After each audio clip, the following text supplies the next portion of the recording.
आज की इस तारीखी मजलिस में कुछ तारीखी बातें कर लेते हैं। तारीखी बात, वाह,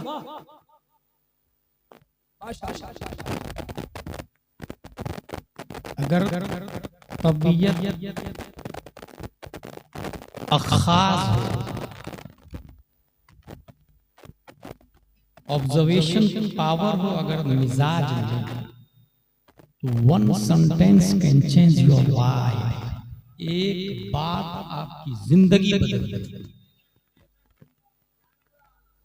और अगर मिजाज में इंजॉय करना हो, मजे लेना हो, तो फिर बड़ी बड़ी कॉन्फ्रेंस से एक मदह का खेस और कॉमेडी शो की हैसियत रखने में टाइम नहीं लगती। मैं ये देख रहा हूं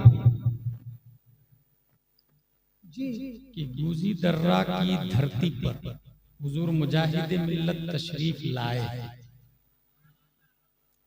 लेकिन उन्होंने ये सोचा कि मैं तो रहूंगा धामनगर में, मेरा एक नुमाइंदा परमानेंट जमीन के नीचे यही रहना चाहिए। इसलिए उन्होंने हुजूर निअमते मिल्लत को भेजा, ताकि जब वो ऊपर थे तब भी रहनुमाई कर रहे हैं, और आज नीचे हैं तब भी रहनुमाई कर रहे हैं। वाह वाह, खुशी इस बात पर नहीं कि तलबा की दस्तार हो। मैं अशरफिया मुबारकपुर के स्टेज पे भी रहता हूँ, कभी कभार अरे वाह, 200 से 250 स्टूडेंट के सर पे दस्तारबंदी रखी जाती है। नाचीज की तकरीर अलीगढ़ यूनिवर्सिटी में भी हुई, अलबरकात में भी हुई है, जहां स्टूडेंट्स को ओपन क्वेश्चन आंसर करने का पूरा इख्तियार रहता है, लेकिन हजारों तलबा फारिग होते हैं। जामिया अज़हर मिस्र में एक साथ में 20-20 हजार तलबा फारिग होते हैं, लेकिन जिहालत का खात्मा तलबा के फारिग होने से नहीं होता। अगर गूजी दर्रा की जिहालत का खात्मा करना हो तो यहाँ के तलबा फारिग होने चाहिए। यहाँ के तलबा, वाह वाह वाह, बहुत वक्त की बात की तारीखी मजलिस में 9 हाफिजो कारी में 4 यहाँ के हाफिजो कारी पैदा हुए। सुभान अल्लाह, नारे तकबीर, नारे रिसालत। मैंने अशरफिया मुबारकपुर में एक बात कही थी कि हजारों मिसबाही पैदा कर ले, मुबारकपुर की जहालत का खात्मा नहीं होगा। मुबारकपुर की जहालत के खात्मे के लिए मुबारकपुर का एजुकेटेड होना जरूरी है। ये अल्लाह का लाख लाख शुक्र है, जो बहुत बुनियादी बात है। अच्छा, इसमें जो कुर्बानियां जो होती है, उसमें सबसे ज्यादा कुर्बान होना जिनको पड़ता है वो एक माँ है। एक क्योंकि वो पार्ट ऑफ बॉडी, बच्चा पार्ट ऑफ बॉडी होता है। पार्ट ऑफ बॉडी को अगर बॉडी से जुदा करे तो वैसे ही तकलीफ होती है जैसे हाथ को काट के जुदा करे। एक बच्चा अगर हबीबिया निअमतिया में आता है तो माँ अपना पार्ट काट के भेज रही है, वाह वाह वाह, और सीने पे पत्थर रखती है कि मेरा बेटा खाएगा क्या, कब खाएगा। यहाँ तो 3 बजे रात में भी भूख लगती थी तो उठा के बोलता था माँ रोटी दे, वहां कौन दे। इन तमाम तर बातों को कुर्बान करके एक माँ भेजती है, और उन माओं के लिए आइडियल के तौर पर एक माँ को मैं जानता हूँ। वो माँ हामिला है, प्रेग्नेंट है, और बच्चे की विलादत से पहले बाप का इंतकाल हो गया। इंतकाल होने से पहले बाप ने कहा बेटा पैदा होगा उसको आलिम बनाना। वाह वाह, बेटा पैदा हुआ, अब आलिम कटाना है। हाँ, बेटा पैदा होगा, आलिम बनाना।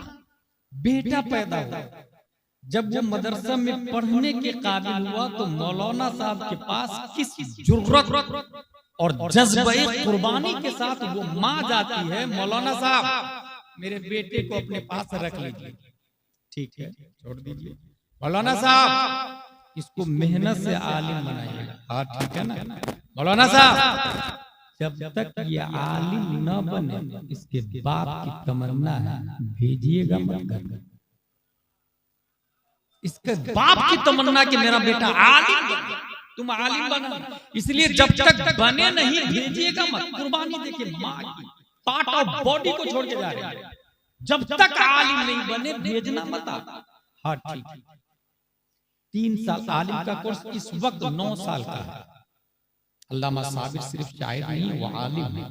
और मैं ऐसे शायर इनको समझता हूँ जो रियल में साबिर है, लालची नहीं, रियल में साबिर। और मैं सिर्फ आज नहीं देखा हूँ, पिछले 4-5 सालों से जाता हूँ मैं। अल्लाह ताला उलमा को और शोराए अहले सुन्नत को सलामत रखे। 9 साल का कोर्स, तकरीर नहीं हो रही है, दर्सगाहे मुस्तफा है, दरसे मुस्तफवी आज बताने जा रहे हैं, तकरीर नहीं करना। आलिम का कोर्स 9 साल का है। एदादिया, ऊला, सानिया, सालसा, राबिया, खामिसा, सादिसा, साबिया, सामिना, ये 9 साल का कोर्स होता है। इसमें क्या हो रहा है, 9 साल में इंसान कंप्लीट आलिम बन जाता नहीं। आला हजरत लिखते हैं वो फिक्र के दरवाजे तक भी नहीं पहुंचता। ये इस वक्त के मदरसों का हाल है, मगर उस वक्त के मदरसों का हाल ये था कि वो 5 से 6 साल में शेख कामिल बना देते थे। माँ वसीयत करके जा रही, जब तक कंप्लीट आलिम न बने भेजना मत। वो बच्चा 3-4 साल के, शुरू में तो रोया, बहुत रोया, लेकिन अभी तो 2 ही दिन हुए आए हुए, 3 ही दिन हुए आए हुए घर से, 4 ही दिन हुए माँ को छोड़े हुए। 3-4 साल के बाद जब बहुत ज्यादा माँ की याद आने लगी, हजरत माँ से मिलना, छुट्टी दे दीजिए ना मुझे। मौलाना साहब ने कहा कि माँ से तो मैं कमिटमेंट कर चुका हूँ, वादा कर चुका हूँ कि जब तक कंप्लीट आलिम नहीं बने नहीं भेजूंगा। और बच्चा रो रहा है, और 3 साल हो, छोटा सा 7-8 साल का, क्या जवाब? लो एक काम करता हूँ, शर्त रख देता हूँ ताकि दिल भी न टूटे और मैं भी बुरा नहीं बनूं, माँ की बात भी रह जाए। फॉर एग्जाम्पल तू आधी किताब सुना देगा तब छुट्टी दे दूंगा। आधी किताब सुना, हजरत ने सोचा याद होगी नहीं, वो याद करने में लग जाएगा, वादा भूल जाएगा, शर्त भूल जाएगा, जाने की ख्वाहिश खत्म हो जाएगी। मगर माँ से मिलने के जुनून ने चंद लम्हों में आधी किताब का हाफिज बना। सुभान अल्लाह, जिंदाबाद जिंदाबाद। पूछ लीजिए हजरत, याद कर, तुमने आधी किताब याद कर? हाँ हजरत याद कर लीजिए। पूछ लीजिए, जगह जगह से सवाल किया तो धराधर सुना रहा बच्चा। उस्ताद रोने लगे, उधर माँ का वादा है, इधर शर्त पूरी कर। ठीक है, जा आप मिल के आ जाना जल्दी से। वो बच्चा गया माँ से मिलने के, दरवाजा लॉक। माँ मैं आ गया हूँ, माँ आपका बेटा, मैं आया, मैं आपसे मिलना चाह रहा हूँ, दरवाजा खोलो माँ। माँ दरवाजा नहीं खोलो। कौन? मैं आपका बेटा।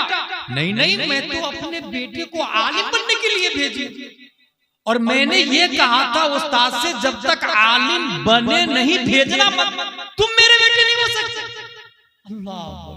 तुम मेरे बेटे नहीं हो सकते। माँ ने दरवाजा नहीं खोला, बच्चा रो रो के वापस पलट गया। माँ ने दरवाजा नहीं खोला। सोचे आप, वो माँ जो मामूली दर्द बच्चे का बर्दाश्त नहीं कर रही है, 3-4 साल हो गए माँ माँ कह के बेटा चिल्ला रहा, मगर शौहर का वादा है कि बेटे को आलिम बना। सीने पे किस कदर पत्थर रखा होगा माँ ने, दरवाजा नहीं खोला। नहीं, मेरा बेटा तो आलिम बनने के लिए गया है, और जब तक आलिम बनेगा नहीं वो आ नहीं सकता। तू कैसे मेरा बेटा हो सकता? बच्चा रो रो के वापस चला गया, और उसके बाद कंप्लीट आलिम बना। तब माँ ने दरवाजा खोला। दुनिया में जितनी माँ हैं जिन्होंने अपने बच्चे को हाफिज कुरान बनाया है, उस माँ का सदका है, मुझे यकीन है उस माँ के साथ में इनकी माँ भी जन्नत में जाएगी। और वो बच्चा जो आलिम बना वो कोई और नहीं, दुनिया उस बच्चे को सैयदोना, सनदोना, मावाना, मलजाना, शेखोना, दलीलोना, हुज्जतोना, आलिमोना, फाज़िलोना, वलीयोना, हुजूर बायजीद बुस्तामी के नाम से। अरे नारे तकबीर।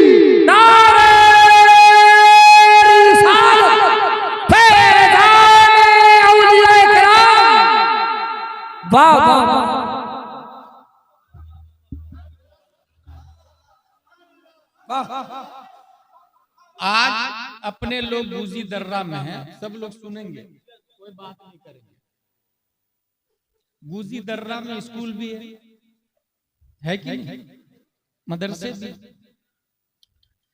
मैं मौलाना इलियास फैजी साहब की दावत पर उड़ीसा ही में कैसिंगा की तरफ गया था।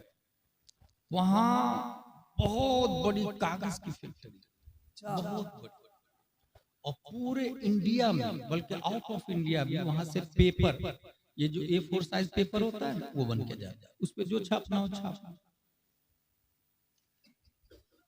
उस पर अगर my favourite colour is pink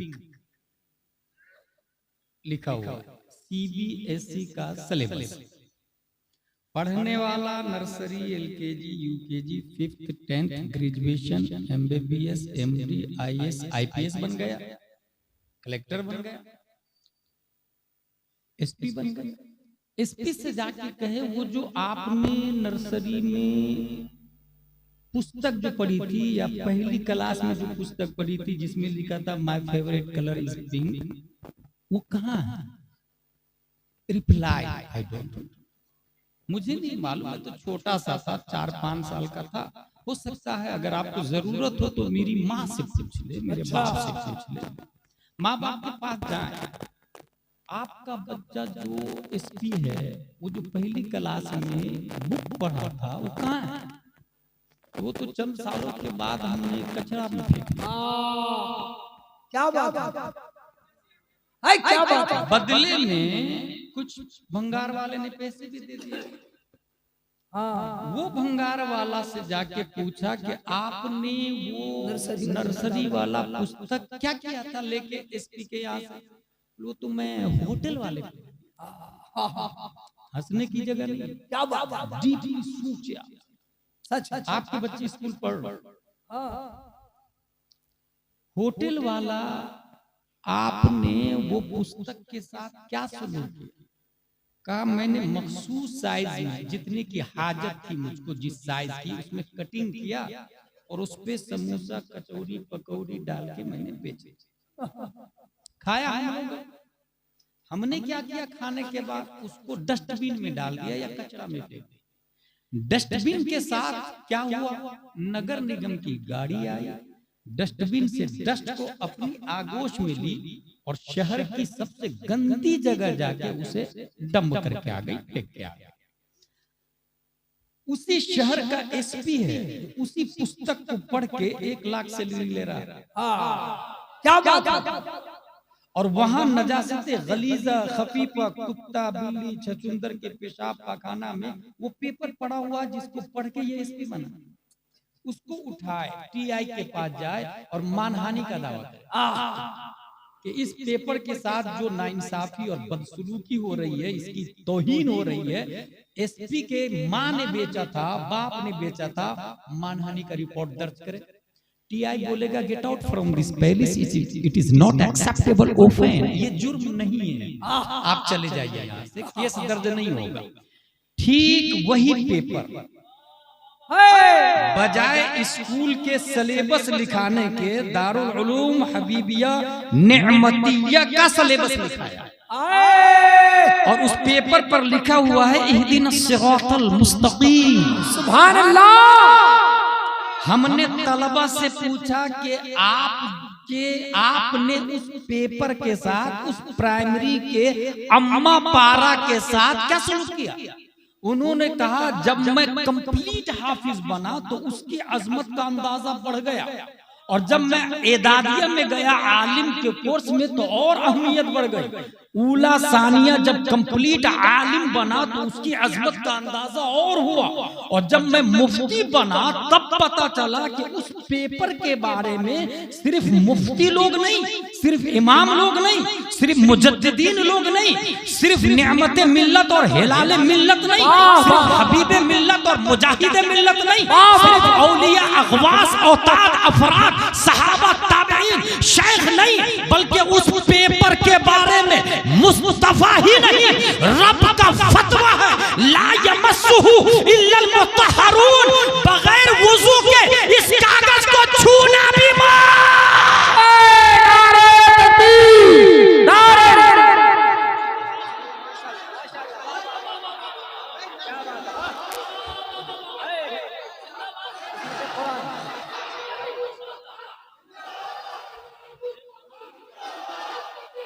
छू नहीं सकते, क्या बात है।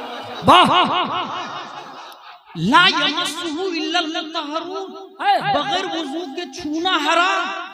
एक कागज दरख्त तो सेम था, कंपनी तो तेरी सेम थी, दुकान तो तेरी सेम थी, खरीदार बेचवाल तो सेम था, कीमत तो तेरी सेम थी, मगर तू सर का ताज बन गया और वो नजासत गलीज़ा में पड़ा हुआ है। वजह क्या है? उसने जवाब दिया कि उसकी छाती पर CBSE का पेटेंट लिखा हुआ है, नतीजतन उसकी वैल्यू 000 से भी बदतर है। मेरी छाती पर कुरान की आयत लिखी है, रब ने मेरा वक़ार बढ़ा दिया। लाजवाब, लाजवाब। एक दरख्त से बने हुए कागज पर कुरान लिखा जाए तो नापाक आदमी को छूना हराम।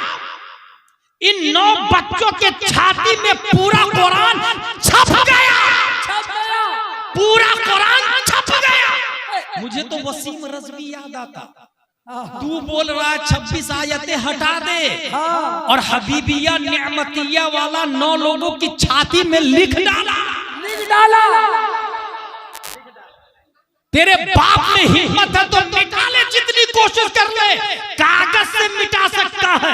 इसलिए मेरा दावा है, अगर कागज से मिटाने की बारी आ जाए तो तौरात मिट जाए, इंजील मिट जाए, ज़बूर मिट जाए, रामायण मिट जाए, महाभारत मिट जाए, भागवत पुराण मिट जाए, 18 पुराण मिट जाए, ऋग्वेद मिट जाए, यजुर्वेद मिट जाए, सामवेद मिट जाए, CBSE पेटेंट मिट जाए, ट्विंकल ट्विंकल मिट जाए, ऑक्सफोर्ड का सिलेबस मिट जाए, कैम्ब्रिज का सिलेबस मिट जाए, स्कूल की किताबों की लकीरें और हरूफ मिट जाए, मगर बाकी रहेगा तो सिर्फ कुरान मुक़द्दस बाकी रहेगा, क्योंकि कुरान सिर्फ कागज में नहीं लिखा है, हबीबिया नेमतिया के बच्चों की छाती में लिखा हुआ है। लाजवाब, नारे तकबीर, नारे रिसालत, अज़मत कुरान, अल्लामा गुलाम जिलानी साहब अज़हरी। तौरात के अंदर 1000 सूरत और हर सूरत में 1000 आयत। इतनी मोटी किताब। फॉर एग्जाम्पल मूसा अलैहिस्सलाम, मौला मेरी उम्मत पढ़ेगी कैसे? इतनी मोटी किताब तूने नाजिल फरमाई, मेरी उम्मत कैसे याद करेगी? रब ने फरमाया, मूसा मैं एक ऐसी किताब उतारने वाला हूं जो इससे भी ज्यादा ज़ख़ीम होगी। मौला किस पर उतारेगा तू? रब ने फरमाया, नुज़्ज़िल अला मोहम्मद मुस्तफा सल्लल्लाहु तआला अलैहि वसल्लम पर। मौला उनकी उम्मत कैसे पढ़ेगी? रब की तरफ से जवाब है, वलक़द यस्सरनल कुरआन लिज़्ज़िक्रि फहल मिन मुद्दकिर। कुरान को इतना आसान कर दूंगा, इतना आसान कर दूंगा, इतना आसान कर दूंगा कि गूजी दर्रा के देहात का एक बच्चा भी अगर चाहे तो पूरे 30 पारे अपनी छाती में उतार। ये जवाब। और यही कुरान शरीफ है। अगर इंसान याद कर ले तो हाफिज बन जाए, और अमल कर ले तो मुजाहिद बन जाए, हिलाल बन जाए, नेमत बन जाए। याद कर ले तो हाफिज बन जाए, अमल कर ले। APPLE अगर चोरी करके किसी ने खा लिया, केस दर्ज करवा। पढ़ा लिखा आदमी सिस्टमैटिक तरीके से केस करेगा तो 420 के तहत कार्रवाई चाहिए जी। सुप्रीम कोर्ट का जज, आई विटनेस, रिफरेंस, दलाइल, शवाहिद, मुशाहदात सबकी समाअत के बाद एप्पल की कीमत लागू कर दो, जुर्माना दे दिया, बात खत्म। रब की अदालत का मामला अलग है। एक इंसान एप्पल खा लिया, फिर सोचा यार ये हराम है कि हलाल है। चलो एप्पल वाले से जाके केस का रफा दफा कर लेते हैं और उनसे माफी मांग लेते हैं। वो एप्पल वाले को ढूंढने लगा, ढूंढते ढूंढते ढूंढते ढूंढते मिल गया। भाई साहब, मैंने आपका एप्पल खा लिया है, मुझे माफ कर दीजिए। ना, मैं नहीं माफ करूंगा। यही है टर्निंग पॉइंट।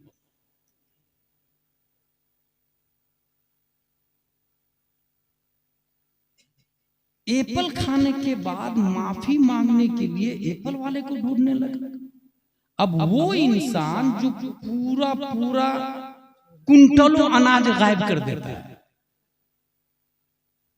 वो इंसान जो पूरी पूरी जमीन हड़प जाता है, वो इंसान जो लाखों रुपया कर्ज लेके गायब हो जाता है, वो इंसान जो लाखों रुपया सूद का ले रहा है और समझता है मैं करोड़पति हूं, वो इंसान जो लाखों रुपया सट्टे में जीतता है और मैं समझता है कि मैं मालिक हूं।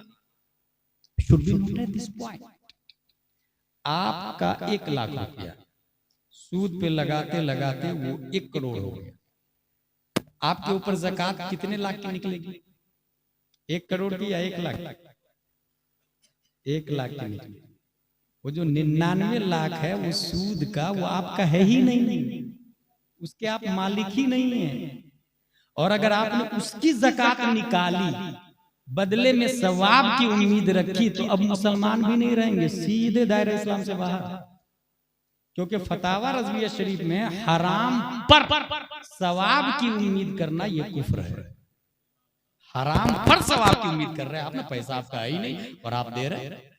अगर मदरसा में दिया तो भी काफिर, मस्जिद में दिया तो भी। अच्छा, कुछ लोग सूद का कारोबार करते हुए 11वीं शरीफ में 11 देग लंगर खिलाते हैं। भाई साहब, 11 नहीं 11,000 भी लंगर खिलाए, सवाब की उम्मीद रख रहे हैं, तो भी मुसलमान भी नहीं रहेंगे, चे जाए के सवाब मिले। ये इस्लाम है, बाजी चाहे फाल नहीं। किसको भी अपने बना रहे हैं?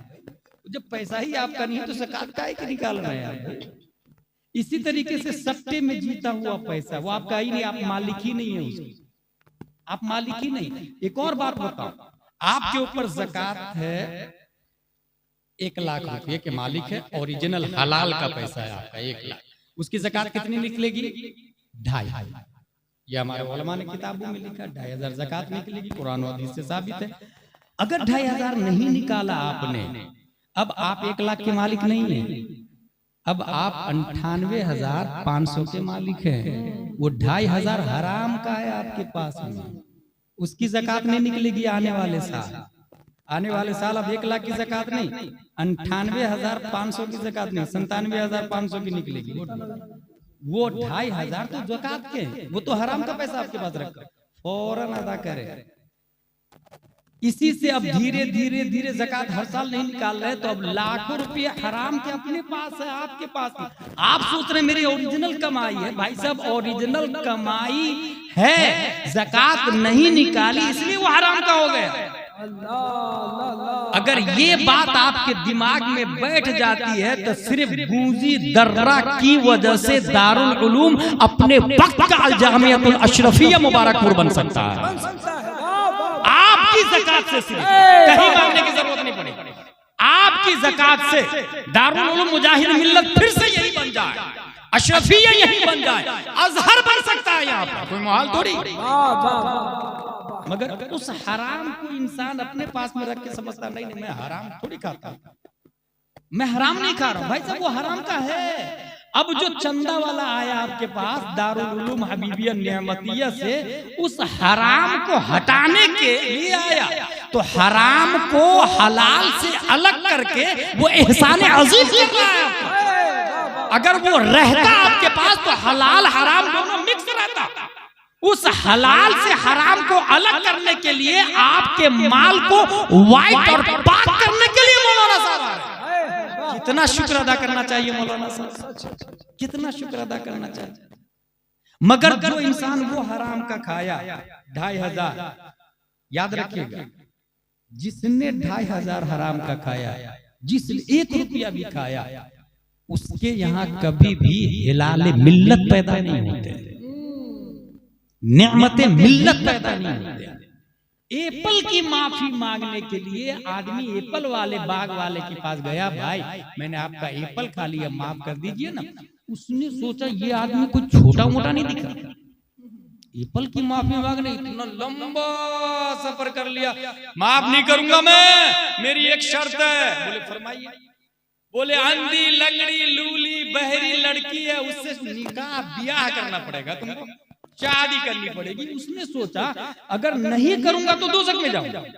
गौर कीजिए, नहीं करूंगा तो दोज़ख में जाऊंगा, हूर नहीं मिलेंगे, नबी नहीं मिलेंगे, सहाबा नहीं मिलेंगे, अंबिया नहीं मिलेंगे, अल्लाह से मुलाकात नहीं होगी। इसलिए अल्लाह शादी कर लेता अंधी लंगड़ी लूली से।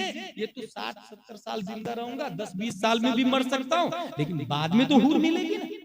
इसलिए एप्पल की माफी कर देंगे, माफ कर देंगे अंधी के बदले में। तो अंधी को अपना लेता हूँ 10-15 साल के लिए, जब तक जिंदा हूं तब तक रहेगी ना अंधी लड़की, मरने के बाद में तो हूर मिलेगी नहीं। यही पॉइंट है। इंसान हराम खाने से पहले ये सोचे कि ये जो हराम है, अपने बेटे को खिला रहा हूँ, बीवी को खिला रहा हूँ, खुद खा रहा हूँ, ये कितने दिन जिंदा रहेंगे बदन में? आपकी बॉडी कितने दिन मूव करेगी, कितने दिन वॉकिंग टॉकिंग माइंडिंग करेंगे? आपका जिस्म बूझी दर्रा में कितने दिन सरगर्म रहेगा? 40, 50, 60, 70 साल। उसके बाद तो रब की बारगाह में हाजिर होना। इसलिए इस वैलिडिटी को, अपने लोग माँ के पेट में 9 महीने रहे, मोस्टली आदमी 9 महीने रहता है। 9 महीने कम क्यों लगता है? जानते हैं क्यों कम लगता है? इसलिए कि ये दुनिया 60-70 साल की। अगर ये दुनिया 8 महीने की होती तो फिर माँ का पेट 9 महीना बड़ा होता। इसी तरीके से मरने के बाद जो जिंदगी शुरू हो रही है, उसके सामने ये पूरा 70 साल 1 सेकंड के बराबर भी नहीं, 1 सेकंड के बराबर भी नहीं। उसने सोचा ये सेकंड के बराबर भी नहीं, चलो शादी कर लेता हूं अंधी लंगड़ी लूली लड़की से। यहीं पे दिमाग को रोके। अगर आपको कोई कहे कि मेरी बेटी अंधी है, आप शादी करेंगे? लंगड़ी है, शादी करेंगे? लूली है, शादी नहीं करता। हजरत मेरी बेटी ग्रेजुएट है, जरा ग्रेजुएट लड़का देखना। मेरी बेटी एमडी है तो कम से कम एमबीबीएस लड़का होना चाहिए। मेरी बेटी गवर्नमेंट सर्वेंट है तो लड़का भी गवर्नमेंट सर्वेंट होना चाहिए। वला हौला वला कुव्वता इल्ला बिल्लाह। कभी आपने मस्जिद की पहली सफ में जाके दामाद ढूंढा अपने बेटी के लिए? क्या बात है, वाह, पहली सफ क्या इस्लाही है। कभी आपने हबीबिया नेमतिया के टॉप वाला लड़का, ये नियत की जो सबसे नंबर 1 पे दस्तार लेगा, उससे अपनी बेटी की शादी करेंगे? ये सोचा आप? मगर मैं एक आदमी को जानता हूँ, रोजाना मस्जिद में जाके देखता था कौन जवान आ रहा, पहली सब में देख लिया, ये रोजाना पहली सब में आता। भाई भाई भाई तू मेरी बेटी से शादी कर ले। हजरत मैं गरीब हूँ। कहा चलेगा, जो पहली सब में नमाज पढ़े इससे बड़ा अमीर कौन हो सकता है? वाह वाह वाह। पहली सब में जिसको हदीस ने अफजल कहा, पहली सब जिसको हदीस में अफजल कहा, उससे बड़ा करोड़पति और कौन हो सकता है? उससे बड़ा करोड़पति। यहाँ थोड़ा सा ऐब हो तो लड़की को रिजेक्ट कर देते। अच्छा पूरा ऐब कुफ्र हो तो रिजेक्ट नहीं करता है। अपनी बेटी काफिर के साथ भाग रही है, उससे बचने की कोई तदबीर नहीं हमारे पास, कोई तदबीर नहीं हमारे पास। सोचिए आप। और कितनी 50,000 से ज्यादा बच्चियां चली गई है। अब हमारी बच्चियां जो गई तो जो बच्चा नवासा होगा, काफिर नवासे के हम नाना हुए ना, काफिर नवासी के हम नाना हुए ना। उससे बचने क्या करना था? उससे बचने के लिए, उससे बचने के लिए अपने घर में रिश्ता आलिम का लाना, हाफिज का लाना, मुफ्ती साहब की दावत करनी थी, हबीबे मिल्लत का कदम घर पे रखवाना था। क्योंकि जिस घर में बुजुर्ग आते हैं उस घर में कुफ्र दाखिल नहीं होता। क्या पैगाम है, सुभान अल्लाह सुभान अल्लाह। जिस घर में अकाबिरीन आते हैं, तारीख और आप देख सकते हैं, उस आदमी ने सोचा लाओ यार अंधी लड़की से शादी कर लेता हूं, एप्पल की माफी हो जाएगी, हूर मिलेगी, मंजूर है, कबूल है, कबूल है, कबूल है। सिक्का राय जुल वक्त अलावा नानो नफका के दैन महर फॉर एग्जांपल 7,786 कबूल हो गया। अच्छा अलावा नानो नफका के कहा, इसका मतलब ये हुआ कि जो ही का कबूल है तो लड़की का कपड़ा भी, खाना भी, पीना भी, बर्तन भी, लिबास भी, जेवर भी, चूड़ी भी, मकान भी, सब मर्द पे वाजिब। यही मतलब है अलावा नानो नफका के, खाना भी और खर्चा भी मर्द पे वाजिब। पहला कबूल का तब दूसरे कबूल के वक्त ना, पहले कबूल से लाजिम हो जाता है, दूसरा तीसरा तो ताकीद के लिए है। ये हमारे उलमा जानते हैं, जो ही का कबूल है लाजिम। क्या क्या लाजिम? खाना पीना, मकान, कपड़ा, जेवर सब। लेकिन जो आदमी ये कहता है मेरा बेटा डॉक्टर है, 5 लाख दो, तो अब ये 5 लाख रुपया नानो नफका तो लड़की वालों से ले लिया, तो निकाह में झूठ बोल रहा ना। अलावा नानो नफका 5 लाख लिया, 5 साल का खर्चा ले लिया। 5 साल का जब खर्चा ले लिया तो अब ये कहां हुआ अलावा नानो नफका के? 5 साल तक तो नानो नफका बीवी का खा रहा। जब 5 साल नानो नफका बीवी का खा रहा, तो ये बताइए जो जिसकी कमाई खाता है वो नौकर होता, जो कमाई खिलाता है वो मालिक होता। कमाई बीवी की खा रहे हैं तो अब बीवी गुलाम नहीं, शौहर गुलाम हो, बीवी हाकिम हुई।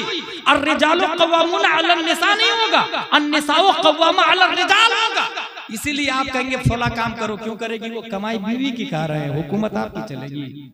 इसलिए जो मर्द होता है वो औरत की कमाई नहीं खाता है। निकाह पढ़ाने के वक्त जो वादा करता है कि नानो नफका मेरे जिम्मे करम पर है, मेरी बीवी घर की जीनत होगी, बच्चों को वो संभाले, खाना वो पकाए, तरबियत वो करे, सुबह बच्चियों को तैयार वो करे, मकतब में वो भेजे, मदरसा में वो भेजे, नाज शरीफ वो सुनाए, फजरो जोहरो असरो इशा के लिए वो तैयार करे।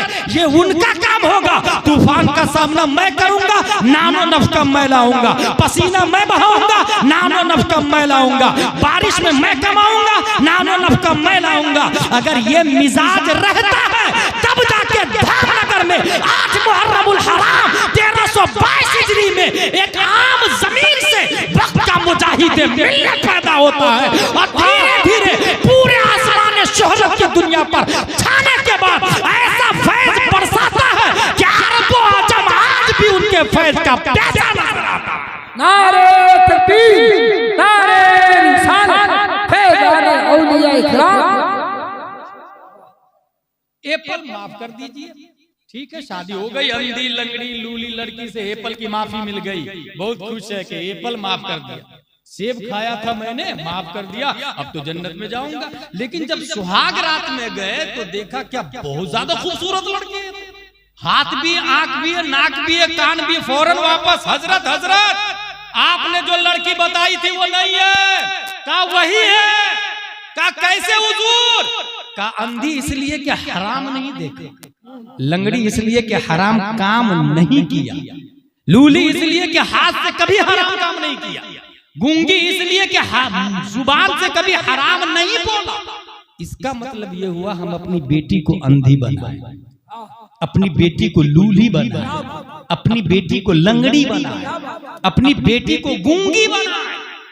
हराम काम ना करे, बोले तो हक बोले, सुने तो हक सुने, हाथ से काम करे तो हक वाला काम करे, अगर उनका कदम उठे भी तो हक की तरफ उठे। कबूल कर लिया, निकाह हो गया। इन दोनों के इख्तिलाफ से जो बच्चा पैदा हुआ है, दुनिया उसी बच्चे को गौसे आजम के नाम से, एप्पल की माफी मांगने वाले शेख अबू साले हैं। अंधी लंगड़ी लूली लड़की का नाम उम्मुल खैर फातिमा है। वो एप्पल वाला जो था उनका नाम मूसा जंगी है। शादी के बाद दुनिया को क्या रिजल्ट मिला? शेख अब्दुल कादिर जिलानी रज़ियल्लाहु अन्हु। क्या बात समझ में आई कि जो हराम खाता है उसके यहाँ कोई वली पैदा नहीं होता। उन्होंने हराम एप्पल से बचाया अपने आप को, बदले में रब्बे कदीर ने गौसे आज़म अता फरमाया। और जब पैदा हो रहे थे ख्वाब में हजरत आदम अलैहिस्सलाम, हजरत मूसा अलैहिस्सलाम, हजरत ज़करिया अलैहिस्सलाम, हजरत सालेह अलैहिस्सलाम, या अबा सालेह इन्नल्लाह अअताका इब्नन हुवा वली व वलीयुल्लाह व महबूबी व महबूबुल्लाह व सयकूनु लहू फी शान व सयकूनु लहू शानुन फिल औलिया कशानी बैनल अंबिया व रसूल। ए अबू सालेह, तुम्हारे यहाँ जो बच्चा पैदा हो रहा है वो अल्लाह का भी वली है, मेरा भी वली है, और अनकरीब उनकी शान तमाम वलियों में ऐसी होगी जैसे मेरी शान तमाम नबियों में अरफा वाला। अब बूजी दर्रा में हम ये चाहते हैं कि अल्लाह का वली आए तो हराम नहीं खाइएगा, और हराम की कितनी काइंड से मैंने बता दिया। जो ज़कात नहीं निकालता है वो भी हराम खा रहा है, जो सूद का पैसा खाया वो भी हराम खा रहा है, जो सट्टे का पैसा खाया वो भी हराम खा रहा है, और जिनके यहाँ हराम खोरी होगी नेक और साले लोग नहीं आएंगे। अल्लाह के वली हमेशा हमेशा नेक घरों में तशरीफ लाते हैं। दारुल उलूम हबीबिया नेमतिया स्कूल की बुनियाद पर यकीनन इंसान दुनियावी पोस्टेड पर्सन तो हो जाता है, और अकॉर्डिंग टू इस्लाम रियलिटी के एतबार से वहां सूझबूझ और अदब का गुजर नहीं होता है। अभी एक बच्चा ने हदिया तशक्कुर पेश किया, स्कूल वाले से जाके पूछे पढ़ने के बाद कितना शुक्र अदा करता है टीचरों का, अगर ये मदरसे के तलबा होते हैं। उस्ताद का भी शुक्र अदा किया और कमेटी का भी शुक्र अदा किया, उस्ताद का भी, कमेटी का भी। और ये क्यों है जानते हैं? क्योंकि ये उस्ताद सिखाते हैं मल्लम यशकुरिन्नास लम यशकुरिल्लाह, जो बंदे का शुक्र अदा नहीं करता वो अल्लाह का भी शुक्रगुजार नहीं होता है। अगर आप पर कभी भी किसी ने एहसान किया है उसका शुक्र अदा करें, बदले में लइन शकरतुम लअज़ीदन्नकुम। नजीब हैदर साहब ने मारहरा शरीफ में एक बहुत प्यारी बात बताई थी, उसको गौर से सुने। वो बात ये थी कि इंसान को रब ने जो दिया है उसका शुक्र अदा करता तो बदले में और देता, मगर शुक्र करने की बजाय मजीद की तमन्ना में जो और मिलने वाला रहता है उसको भी गंवा देगा। फिर से सुने, जो दिया है अल्लाह ने उसका शुक्र अदा करेंगे तो अल्लाह और देगा, मगर उसके शुक्रिया की बजाय मजीद की तमन्ना करता आदमी, और मजीद की तमन्ना में इस शुक्रिया के बदले जो मिलने वाला रहता है उससे भी महरूम हो जाता है। फॉर एग्जाम्पल, अल्लाह तबारक व तआला लखपति बना दे, लखपति बना दे, लखपति बना दे, दुआ कबूल हो रही, लखपति बन नहीं रहा, जबकि वो जो 100 पति था ना उस 100 रुपये पर शुक्र अदा करता तो कुरान का वादा है लाम ताकीद नून ताकीद सकीला के साथ, लइन शकरतुम लअज़ीदन्नकुम, शुक्र अदा करते तो जरूर जरूर 100 का 50 हो जाता, मगर वो शुक्र नहीं अदा किया। क्या तमन्ना कर रहा था? 1 लाख 1 लाख 1 लाख, तो ये जो मिलने वाला था उससे भी महरूम हो गया। कैसे अदा करें? शेख सादी दमिश्क की जामे मस्जिद में गए भीख मांगने के। क्यों भीख मांगने गए? कई दिन से भूखे थे, कई दिन से अपने लोग के घरों में अनाज रखा हुआ, बैंक में एफडी भी है, बच्चियों की तैयारी भी है कि फ्यूचर में क्या करना है उसको, मगर शेख सादी के पास खाने के लिए तो नहीं, भूख से परेशान थे। लो भीख मांग के कुछ पेट भर लूंगा। दमिश्क की जामे मस्जिद के गेट पे पहुंचने ही वाले थे तो देखे क्या, गेट पे कुछ लोग हैं जिनके पांव नहीं है। उन्होंने अपना दोनों पांव पकड़ा, ए अल्लाह तेरा लाख लाख शुक्र है तूने पांव दिया है, वापस। इसको कहते हैं लइन शकरतुम लअज़ीदन्नकुम। दुनिया के मामलात में आप अपने से नीचे वाले को देखें, दीन के मामले में अपने से ऊपर वाले को देखें। अगर आपके पास अल्टो है तो अल्लाह का शुक्र अदा करे कि उसके पास सिर्फ अपाची, उसके पास एक्टिवा, उसके पास स्प्लेंडर, उसके बाद हीरो रॉयल साइकिल। अल्लाह तेरा लाख लाख शुक्र तूने अल्टो दिया, मुझको शुक्र अदा कर। मगर यही अल्टो की बजाय आप फॉर्च्यूनर की तमन्ना करेंगे, बर्बाद हो जाए। तो दीन के मामलात में अल्लाह तेरा लाख लाख शुक्र तूने मकान दिया आरसीसी का, फला के पास तो लकड़ी का घर है, लकड़ी वाला शुक्र अदा करे। अल्लाह तेरा लाख लाख शुक्र तूने लकड़ी का मकान दिया, उसके पास तो कपड़े का शामियाना था, कपड़े वाला शुक्र अदा करे। अल्लाह तेरा लाख लाख शुक्र कपड़े का शामियाना तो है, उनके पास मैंने देखा कि कपड़े का शामियाना भी नहीं था, बारिश में भीग रहे, बारिश में भीगने वाले शुक्र अदा करे। अल्लाह तेरा लाख लाख शुक्र है तूने इंसान बनाया, कुत्ता के पास तो इंसान की तरह अक्ल ही नहीं, इस तरह अपने से दुनिया के मामलात में अपने से नीचे को देख, और दीन के मामलात में तू जुमा की नमाज पढ़ता है, मैं 5 वक्त की नमाज पढ़ूंगा। तू 1 लाख की ज़कात निकाला, मैं 2 लाख की ज़कात निकालूंगा। तू 1 बच्चों की किफालत करता है दारुल उलूम हबीबिया नेमतिया के 1 बच्चों का साल भर का खर्च तूने उठाया, मैं 2 बच्चों का उठाऊंगा। तू 5 वक्त की नमाज पढ़ता, मैं तहज्जुद भी पढ़ूंगा, आज से तहज्जुद भी पढ़ूंगा। तूने एक आलिम साहब को महीने में 1 बार दावत दी और 100 रुपया दिया, मैं हर हफ्ते दावत दूंगा और 200 रुपया दूंगा। दीन के मामलात में अपने से ऊपर वाले को दे। और इसकी सबसे बड़ी वजह जानते हैं क्या? मैं एक ऐसी मिसाल देने जा रहा हूं तो आपको यकीन हो जाएगा। गुजी दरगाह में अगर मैं ये पूछूं कि ये बताइए जिसके पास 100 रुपया है वो ज्यादा कामिल आदमी है या जिसके पास 1 करोड़ रुपया है वो ज्यादा कामिल आदमी है? कॉमन सेंस बोलेगा 1 करोड़ रुपया वाला कामिल आदमी। अब दूसरा सवाल करूं, एक कबूतर है जिसकी चोंच में गेहूं का 1 दाना है, दूसरा कबूतर है जिसकी गर्दन में 1 किलो गेहूं की थैली लटकी हुई है, दोनों में से घोंसले में कौन जा सकता है? 1 दाना वाला। बीवी बच्चों से कौन कबूतर मिलेगा? 1 दाना वाला। उड़ कौन सकता है? 1 दाना वाला। जिसकी गर्दन में 1 किलो है वो अब घर से भी महरूम, बीवी बच्चों से भी महरूम। इंसान लाहूत का परिंदा, लाहूती उस रिस्क से मौत अच्छी जिस रिस्क से आती हो परवाज में कोताही। हम लोग रोज सुनते हैं इन्ना लिल्लाही व इन्ना इलैहि राजिऊन, रब की तरफ से आए हैं और उधर ही जाना है।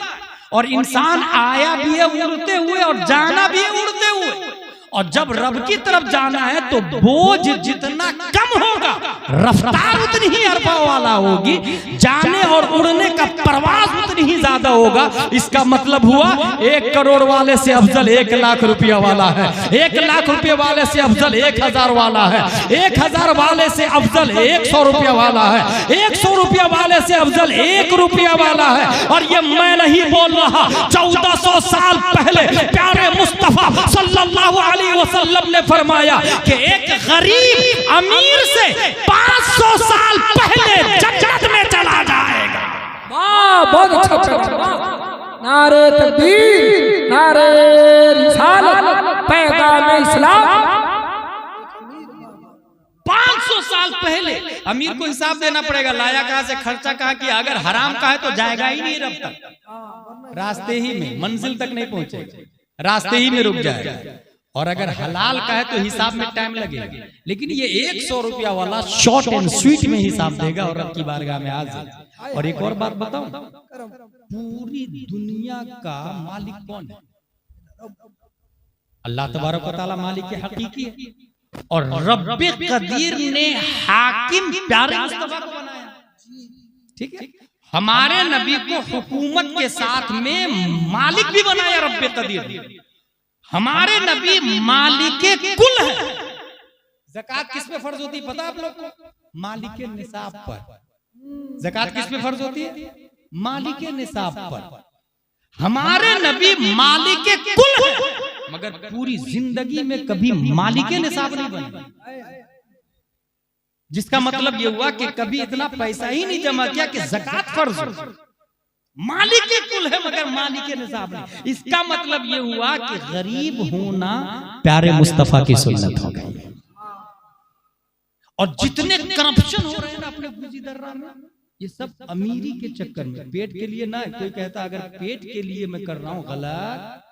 क्योंकि कुरान शरीफ में आया उमामिन दाब्बतिन फिल अर्दि इल्ला अल्लाह रिज़्क़ुहा, कीड़े मकोड़े कुत्ता बिल्ली छछूंदर सबको अल्लाह खिला रहा है। जब अर्ज़ले मखलूक का रिज़्क़ अल्लाह के जिम्मे करम पर है तो अशरफे मखलूक का रिज़्क़ क्यों नहीं उसके जिम्मे करम पर है भाई?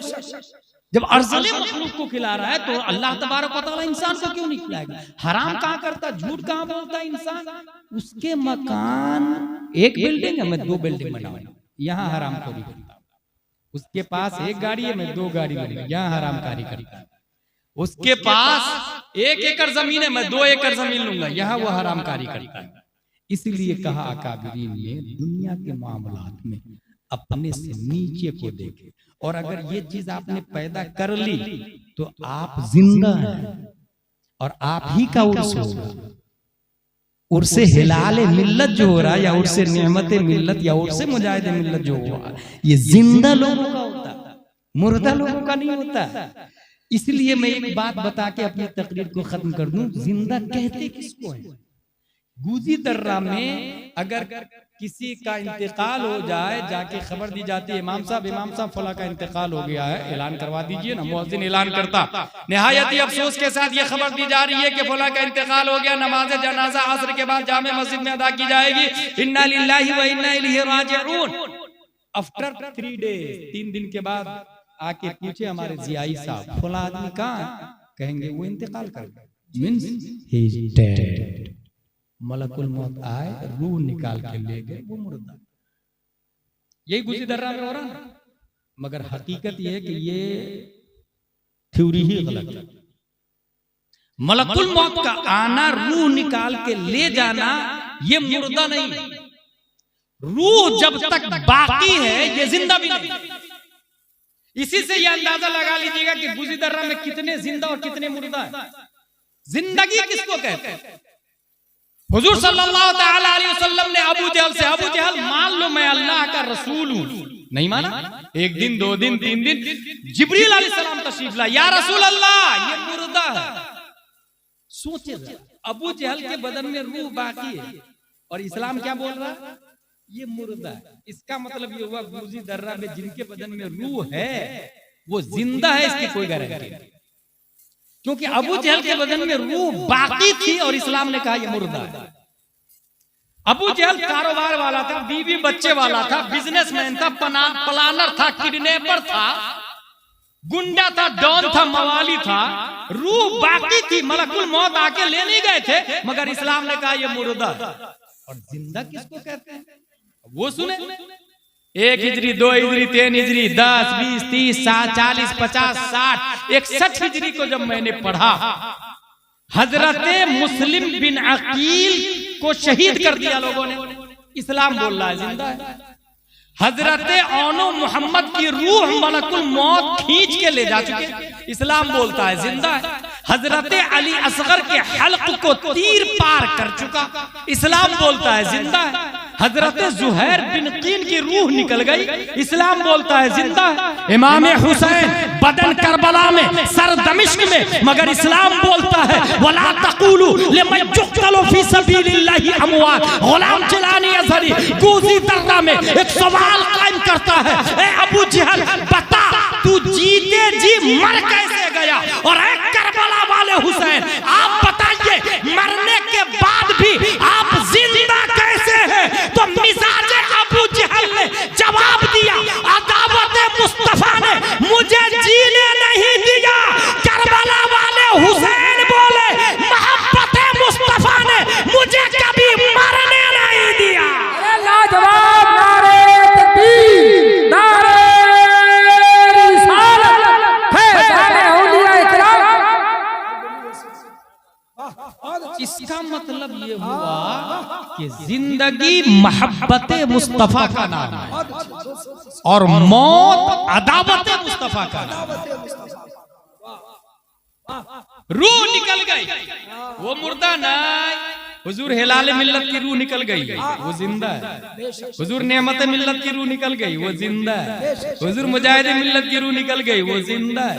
रूह निकलना ये मुर्दनी नहीं, रूह की बका ये जिंदगी भी नहीं। फिर है क्या जिंदगी और मौत? इमाम इश्क मोहब्बत फरमाते हैं जान है इश्क़ मुस्तफा, जान है इश्क़ मुस्तफा करे। ये जो जान है किसकी जान है? इश्क़ मुस्तफा रूह की भी जान है और जिस्म की भी जान है। रूह और जिस्म दोनों अगर जिंदा है तो इश्क़ मुस्तफा की वजह से। इसका मतलब यह हुआ कि हुजूर मुजाहिद मिल्लत जिंदा है तो इश्क़ मुस्तफा की वजह से। हम लोग जिंदा रहना चाहते हैं तो इश्क़ मुस्तफा लाए, और इश्क़ मुस्तफा समझने के लिए इल्म मुस्तफा चाहिए। इल्म मुस्तफा, और इल्म मुस्तफा से इश्क़ उस वक्त आएगा जब अमल मुस्तफा में दाखिल होगा। 3 इश्क़ मुस्तफ़ा कब आएगा? जब इल्म मुस्तफ़ा हो। और इल्म मुस्तफ़ा कामयाब कब होता है? जब अमल मुस्तफ़ा हो।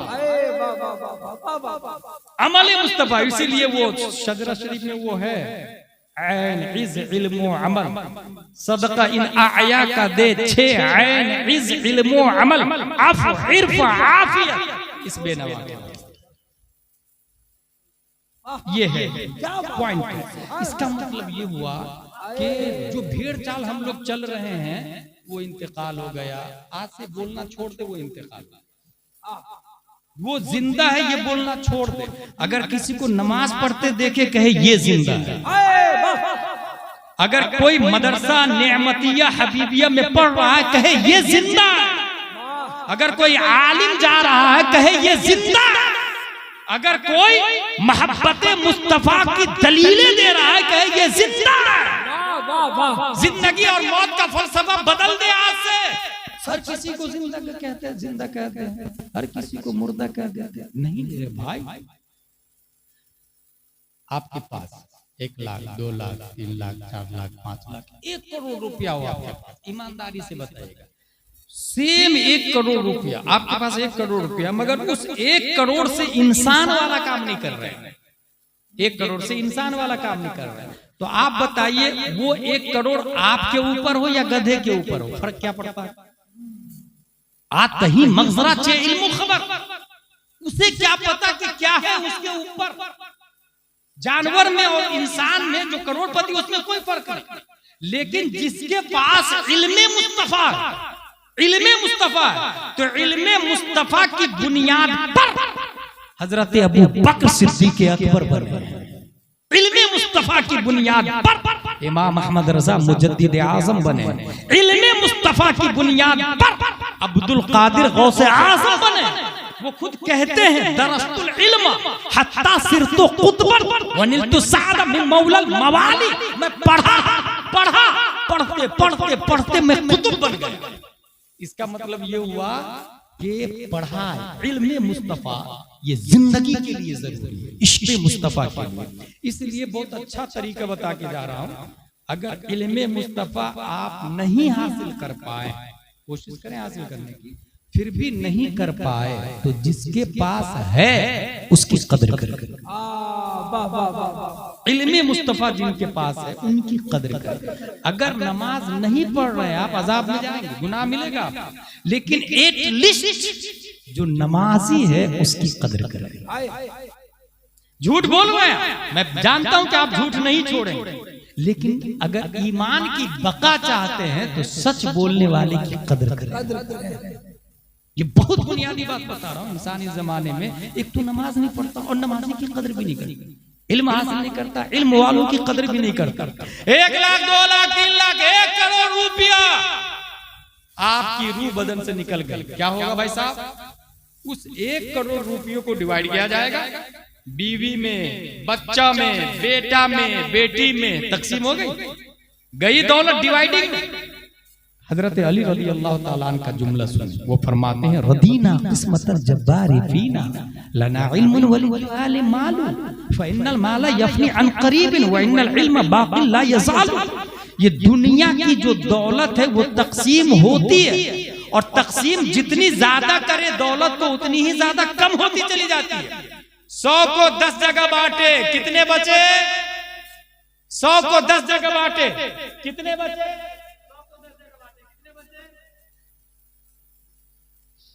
100 को 10 जगह बांटेंगे, कितने बचे? एक आदमी के हिस्से में कितना आया? 10। अब उस 10 को फिर 10 लोगों में बांटे, एक आदमी के हिस्से में कितना आया? कम हो रहा ना, मगर ये इल्म मुस्तफा है।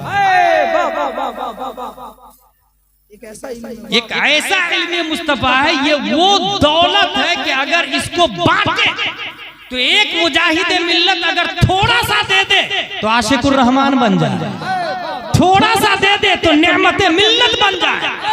एक आला हजरत इल्म हासिल करे मगर थोड़ा सा दे दे अमजद अली को तो सदरुल शरिया बन जाए, थोड़ा सा नईमुद्दीन को दे दे तो सदरुल अफाजिल बन जाए, थोड़ा सा हशमत अली को दे दे तो मुनाजिर आजम बन जाए, अरशदुल कादरी को दे दे तो कायदे मिल्लत बन जाए।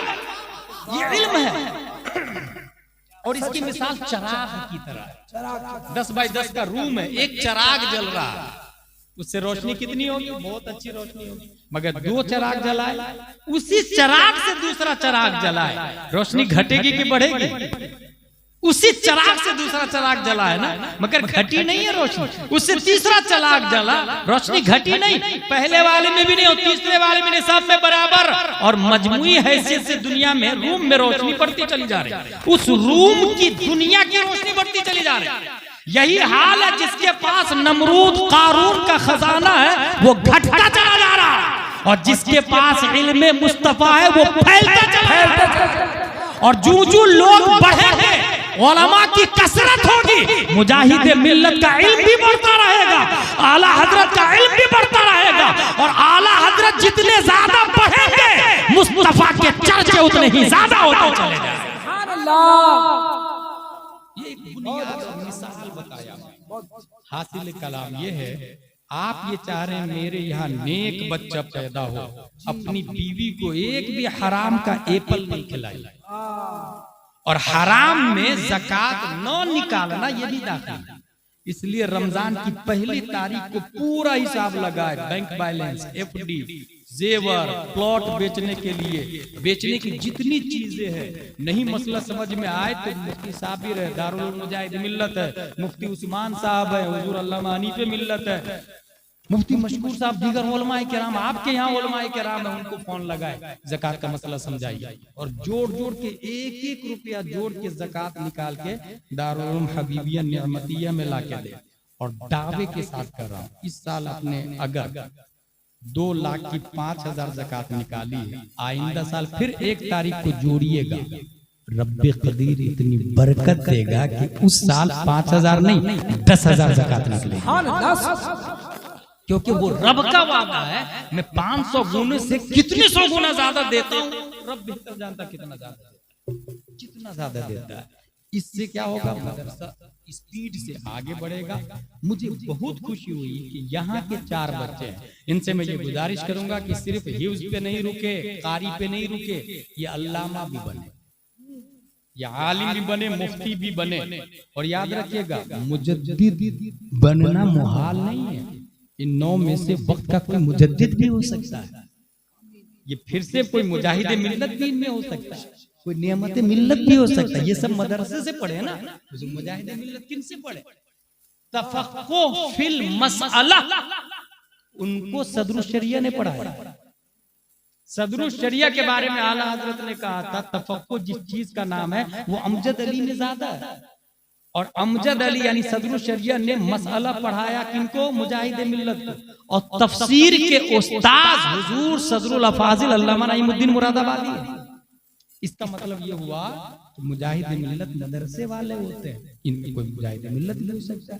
इसलिए कभी भी किसी आलिम की तौहीन न करे, किसी तालिब इल्म की तौहीन न करे। उस तालिब इल्म की अगर 1 रुपये से मदद कर दी और वही मुजाहिद मिल्लत बन गया, फिर क्या न्यारे वारे हो जाएंगे अपने लोगों के मैदाने महशर में। किस कदर वो हमको ढूंढेंगे, किस कदर वो हमको ढूंढेंगे। मदरसों में दारुल मुजाहिद मिल्लत में खास बात देखा मैं, ये भी उन्हीं का ब्रांच है, यहाँ के तलबा बाअदब बहुत ज्यादा होते हैं। मैं हिंदुस्तान के और भी मदरसों को देखा, दारुल उलूम मुजाहिद मिल्लत से जुड़े हुए मदरसे के तलबा बाअदब होते हैं, अदब को मलहूज रखते हैं। वो आपके सामने से गुजरेंगे तो इसे हाथ नीचा करके गुजरेंगे, गोया हाथ का सुतरा बना के गुजरते हैं, हाथ का सुतरा बना के, ताकि बेअदबी ना हो। और इसका कितना बड़ा फायदा होता है, हजरत जुनैद बगदादी रज़ियल्लाहु ताला अन्हु वुजू कर रहे थे, एक आम आदमी, गुनाहगार आदमी नदी में उधर वुजू कर रहा था और नदी उधर से आ रही थी। उस आम आदमी ने सोचा, यार मेरा वुजू का पानी जुनैद बगदादी के पास जाता है, ये बेअदबी है, लो मैं उठ जाता हूँ। हालांकि माए जारी पाकस, हमारे उलमा बताते हैं नदी का पानी पाक है, कोई का बात नहीं, लेकिन बेअदबी लगी उनको। लगा नहीं यार ये अदब के खिलाफ है, मेरा पानी जा रहा है ना, वुजू हो जा रहा है, ये मसला, ये फतवा, लेकिन तकवा तो ये है कि मेरा पानी ना जाए। वो उठ करके बाद में जुनैद बगदादी के बाद में आ गया और वहां से वुजू करने लगा, इसलिए से कि हाँ अब जो पानी जुनैद बगदादी के हाथ को छुएगा उसको मैं अपने हाथ से उठा के सर पे मल लूंगा, वुजू तो होगा ही, अदब मलहूज रहेगा। रब्बे कदीर को ये अदा इतनी पसंद आई, उस आम आदमी की मगफिरत फरमा के जन्नत में आला मकाम अता फरमा। ये मैंने दारुल मुजाहिद मिल्लत के बच्चों में देखा, अदब। और इन्हीं से आप भी अदब सीखिए। हरगिज MBBS MD वो तो अदब किस परिंदे का नाम है पता ही नहीं चलता, वो तो पैरासीटामोल को जानता है। अदब किसको कहते हैं थोड़ी पता। अदब तो मदरसे में बताया जाता है, अदब तो कुरान में आया, ला तरफाउ अस्वातकुम फौका सौतिन नबी, आवाज भी नबी की आवाज पर ऊंची न करना। और इसकी तफसीर में लिखा है जो लोग जाते हैं जियारत करने, उमरा करने, वो रोज़े मुस्तफा के सामने धीरे से सलाम पढ़े, क्योंकि नबी की आवाज पर ऊंची आवाज ना हो जाए। किसी ने कहा इंतकाल से पहले का ये हुक्म है। मुफस्सिरीन जवाब देते हैं नबी की जिंदगी और नबी की हयात और बादे वफात जो हयात है, दोनों में जर्रा बराबर फर्क नहीं है।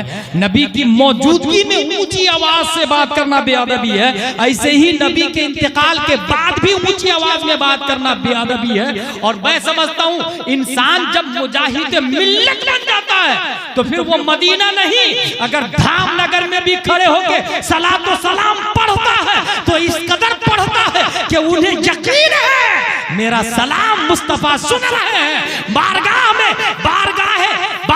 मुस्तफा में हाजिर है वो, और उनकी आवाज को नबी सुनते हैं, इसलिए अदब के साथ धीरे धीरे पढ़ते हैं। ये अदब है, इस्लाम सिखाता है। ला तरफाउ अस्वातकुम फौका सौतिन नबी, अपनी आवाज से ऊंची आवाज मत कर नबी के मजार पे जाकर। और अगर बहुत ज्यादा इश्क है तो यहाँ भी नबी को फील कर लेना, नबी को महसूस करें कि नहीं हमारे नबी हाजिर व नाजिर है, तो आपको यही वो कैफियत तारी हो जाएगी, यही वज्द आने लगेगा।